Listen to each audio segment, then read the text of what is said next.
Salut à tous les guitaristes, débutants, intermédiaires ou simplement curieux. Aujourd'hui, je vais te partager 5 astuces pour les accords de guitare que tout le monde devrait connaître.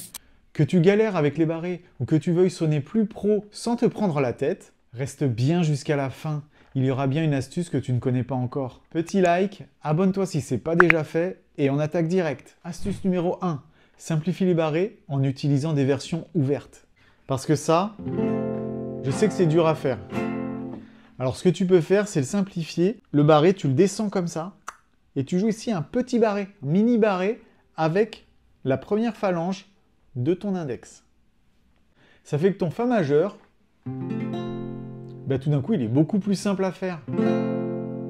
On passe de ça, qui est difficile, à ça, qui est facile.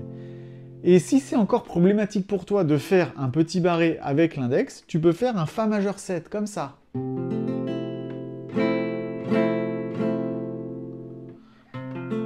C'est un son plus riche, ça passera peut-être pas dans tous les contextes, mais essaye.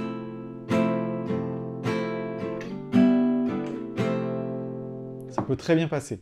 Une autre version encore plus simple pour ton Fa majeur, tu descends ce doigt, le troisième doigt ici. Et donc tu vas faire un Fa majeur basse là. Et oui, ça existe. Donc c'est plus simple, plus riche. Voilà, attention par contre de ne pas gratter la corde de mi grave. Tu peux l'étouffer en utilisant le haut du pouce ici. Elle est étouffée par le pouce, donc elle ne sonne pas. Tu peux gratter toutes les cordes tranquillement. Et pour ceux aussi qui n'arrivent pas à faire le barré, mais qui arrivent à utiliser leur pouce ici en haut, tu peux utiliser le pouce pour gratter le Fa grave ici. Et tu poses, comme je t'ai montré tout à l'heure, hop, ton Fa majeur. Et ça sonne comme ça. Donc tu vois, toutes ces alternatives, elles sonnent bien. N'hésite pas à chercher à chaque fois différentes options quand quelque chose est trop difficile pour toi. Tu vas découvrir des choses, mais c'est tout bénef. Astuce numéro 2, utilise des doigts pivots. Quand tu changes d'accord, par exemple pour passer d'un La mineur à un Do majeur, il ne faut pas jouer ces doigts comme ça, ensuite tout lever et jouer le Do majeur. Tu vas perdre du temps et tu ne vas pas utiliser ce qu'on appelle la technique des doigts pivots. Les doigts pivots, c'est... On regarde quel doigt il n'y a pas besoin de bouger pour passer d'un accord à l'autre. Hop. Ça peut te paraître simple, mais à tout niveau, même à des niveaux beaucoup plus élevés, vérifiez les morceaux où vous avez du mal, essayez d'appliquer la technique du doigt pivot et vous allez voir qu'il y a toujours une solution avec les doigts pivots qui te simplifient la vie. Je reviens sur mon exemple de La mineur à Do majeur. On voit que ces deux doigts-là, il n'y a pas besoin de les bouger, il y a seulement un doigt à bouger, le troisième doigt pour passer à Do majeur. Donc ces deux doigts-là, le doigt 1 et 2, sont ce qu'on appelle des doigts pivots. Et ça marche dans l'autre sens.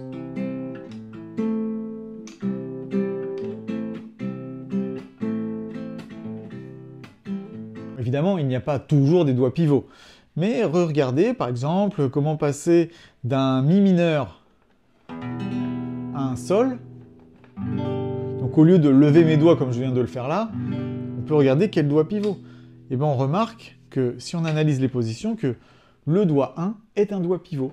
Je n'ai pas besoin de le lever pour passer au Sol majeur. C'est toujours ça d'économiser.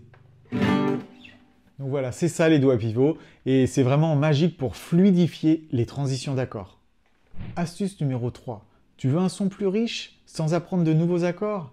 Eh bien c'est simple, utilise les cordes à vide. Par exemple, ton La mineur,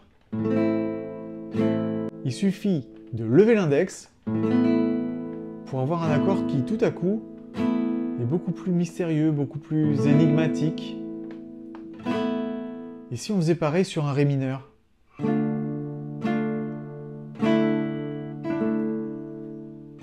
Génial!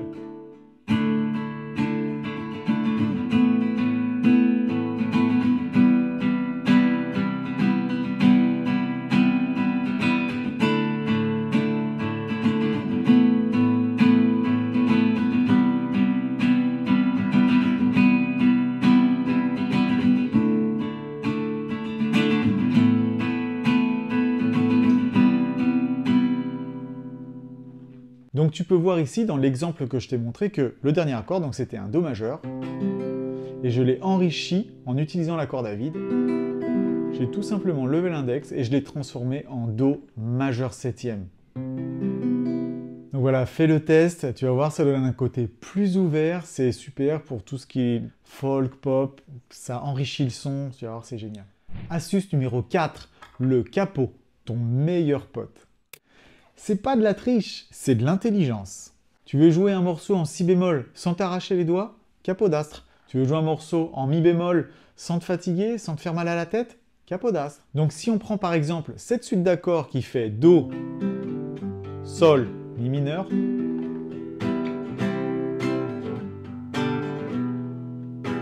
on est en Sol majeur. Ah, le chanteur te dit, mais oui, mais moi je le chante en Si bémol majeur. Capodastre. Je le place en troisième case, comme ceci. Et je joue exactement la même chose, sans me prendre la tête.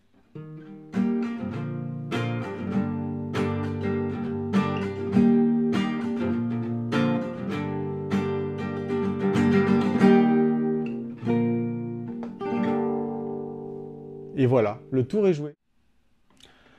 Dans certains cas, il faudra évidemment changer les positions d'accords.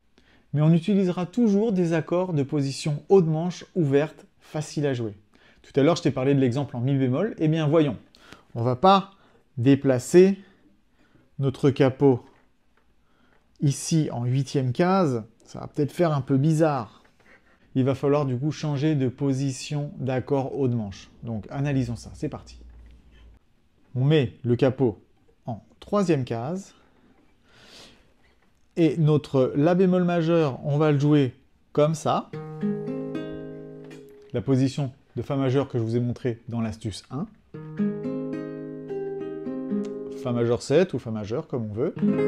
Ensuite, Mi bémol majeur, en position de Do. Et Do mineur. Et ça donne comme ça.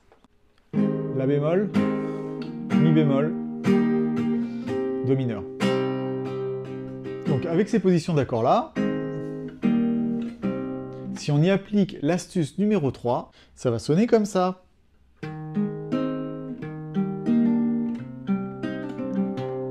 Et quand tu progresses, tu peux faire ce genre de choses.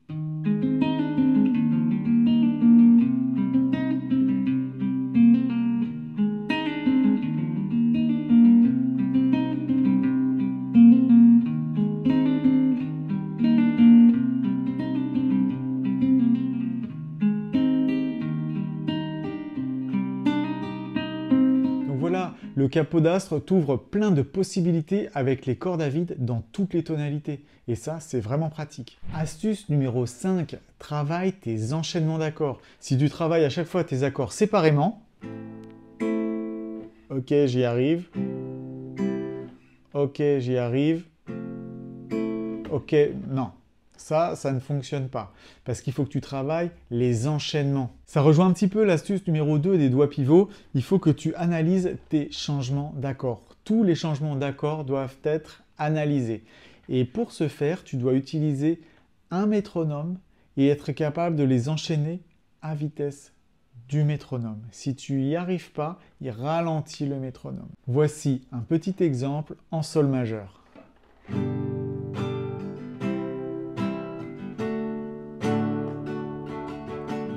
On apprend à passer du Sol au Do. Quand tu travailles, tu dois jouer à ta vitesse de capacité de changement d'accord. Si ta vitesse de changement c'est... Bon, c'est un tempo très lent, mais ça existe, donc ce sera... Donc tu joues tes 4 temps. 1, 2, 3, 4, et je change 1, 2, 3. Parce que ce qu'il ne faut absolument pas faire, c'est que tu grattes tes accords 1, 2, 3, 4. Ensuite, je change de 3, 4. 1, 2, 3, 4. Et ensuite, je... Là, tu n'es pas du tout dans la musique. Tu essayes de faire bien, mais c'est pas bien. Il faut à tout prix que tu joues lentement tes accords. Je sais que tu peux le faire. Et tu vas voir, tu vas être étonné du résultat. Tu fais ça quelques minutes par jour quand tu trouves un petit peu de temps. Tu te prends un métronome, tu accélères petit à petit. Vraiment, n'essaye pas d'aller trop vite. La musique lente et douce, il n'y a aucun problème avec ça. C'est joli.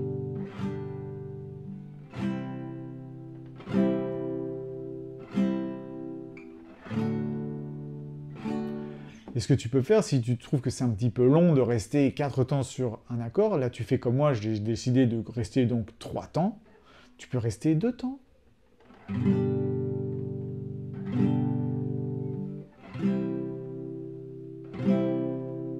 Et voilà, comme ça tu t'ennuies pas. Je vais te donner un dernier petit tips bonus, c'est que quand tu changes d'accord, il faut que tu utilises des fois, quand on ne peut pas faire autrement, les cordes à vide, comme ça. Ça peut paraître un accord qui est pas très gracieux, mais dans le feu de l'action, ça passe. Tu vois, là, quand on va vite comme ça, qu'on fait une rythmique en croche, quand on change d'accord, on ne peut pas passer d'un accord à l'autre. C'est pas très joli en plus. Alors que si tu fais...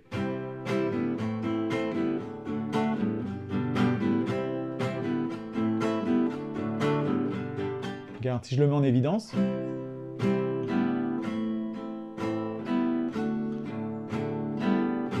Je l'ai appelé la technique de l'accord zéro.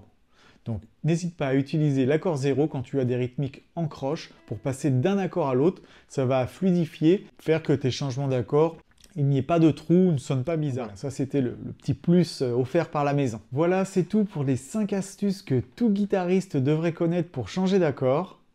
Est-ce que tu les connaissais toutes? Ou est-ce qu'il y en a que tu ne connaissais pas? Ou est-ce que tu as d'autres idées? Suggère-moi tout ça en commentaire, ça me fera plaisir de lire tout ça.